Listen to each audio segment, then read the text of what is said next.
నమస్తే. Welcome to 24/7 news TV. నేను మీ షాన్వి. ఈరోజు మనతో పాటు ఈబీసీ అధ్యక్షులు వల్లభరెడ్డి రవీందర్ రెడ్డి గారు ఉన్నారు. ఆయనతో మాట్లాడదాం. Hi sir. నమస్తే. నమస్తే అమ్మ, బాగుందా? బాగున్నా సార్. మీరు ఎలా ఉన్నారు? అంత బాగే. సార్, రీసెంట్గా మన కోమిటిరెడ్డి రాజగోపాల్ రెడ్డి గారు ఒక శంకుస్థాపన కార్యక్రమంలో పాల్గొంటూ ఏంటి అంటే ఉత్తమ్ కుమార్ రెడ్డికి అలాగే కోమిటిరెడ్డి వెంకటరెడ్డి గారికి 100% సీఎం అయ్యే అర్హత ఉంది అన్నారు. అంటే ఏంటి, సీఎం చేంజ్ అయ్యే అవకాశం ఉందా? అంటే ఆల్రెడీ రేవంత్ రెడ్డి గారు ఉండగా ఎందుకు ఆ వ్యాఖ్యలు చేశారంటారు? అంటే మీకు అర్థం కాదు ఏంటంటే, కాంగ్రెస్ పార్టీలో ప్రజాస్వామ్యం ఎక్కువ. అంటే స్వేచ్ఛ. అంటే ఏ వ్యక్తి అయినా తనకు తాను ముఖ్యమంత్రిగా, తనకు తాను మంత్రిగా, తనకు తాను ఒక గొప్ప వ్యక్తిగా భావిస్తారు. అది దాన్ని దృష్టిలో పెట్టుకొని ఏంటంటే, వీళ్ళకు కూడా అన్ని అర్హతలు ఉన్నాయి, సీనియారిటీ ఉందనేటువంటి భావనతోటి మాట్లాడవచ్చు. కానీ ముఖ్యమంత్రిని ఏదో మార్పు చేస్తాం అనేటువంటి ఉద్దేశం అది కాదని నేను అంటున్నా. అంటే సీఎం రేవంత్ రెడ్డి రేవంత్ రెడ్డి గారు సీఎం అయినప్పటి నుంచి కూడా చాలా మంది కొన్ని సంవత్సరాలే ఉంటారు, కొన్ని నెలలే ఉంటారు సీఎంగా, తర్వాత మారిపోతారు అని కూడా చాలా రూమర్స్ వచ్చాయి. సో దానికి దీనికి లింకప్ ఉంది అనుకోవచ్చా? ఇది సహజం మేడం. ఎందుకంటే ముఖ్యంగా అది కాంగ్రెస్ పార్టీలో అది ప్రత్యేకమైన పరిస్థితులు ఉత్పన్నమవుతాయి. ఎందుకంటే సహజం కూడా ఆ పార్టీలో ఎవరికి వాళ్ళు కావాలనేటువంటి ఆకాంక్షతో ఉండవచ్చు.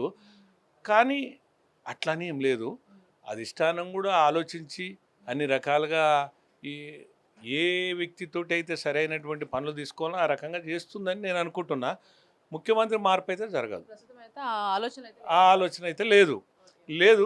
కాకపోతే రాజగోపాల్ రెడ్డి గారు ఏంటంటే, అందరికి అర్హతలు ఉన్నాయనేటువంటి ఉద్దేశంతో అందరూ పరిపక్వతతోటి పాలించగలుగుతారు, అందరికి కూడా ఆ సమర్థత ఉంది.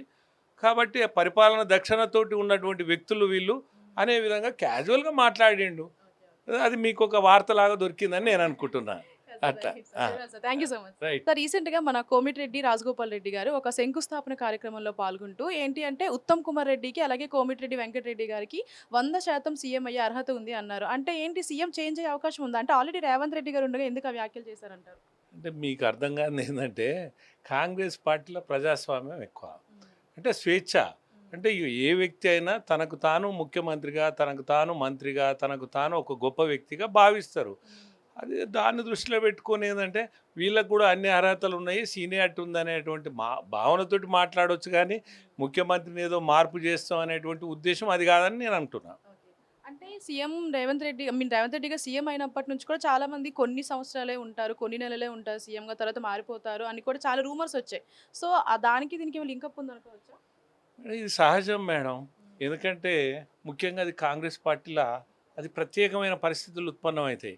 ఎందుకంటే సహజం కూడా ఆ పార్టీలో ఎవరికి వాళ్ళు కావాలనేటువంటి ఆకాంక్షతో ఉండవచ్చు. కానీ అట్లని ఏం లేదు. అధిష్టానం కూడా ఆలోచించి అన్ని రకాలుగా ఈ ఏ వ్యక్తితోటి అయితే సరైనటువంటి పనులు తీసుకోవాలో ఆ రకంగా చేస్తుందని నేను అనుకుంటున్నా. ముఖ్యమంత్రి మార్పు అయితే జరగదు. ప్రస్తుతం అయితే ఆ ఆలోచన అయితే లేదు. కాకపోతే రాజగోపాల్ రెడ్డి గారు ఏంటంటే, అందరికి అర్హతలు ఉన్నాయనేటువంటి ఉద్దేశంతో అందరూ పరిపక్వతతోటి పాలించగలుగుతారు, అందరికి కూడా ఆ సమర్థత ఉంది. కాబట్టి ఆ పరిపాలన దక్షిణతోటి ఉన్నటువంటి వ్యక్తులు వీళ్ళు అనే విధంగా క్యాజువల్గా మాట్లాడిండు. అది మీకు ఒక వార్తలాగా దొరికిందని నేను అనుకుంటున్నా. అట్లా. Thank you so much. Right.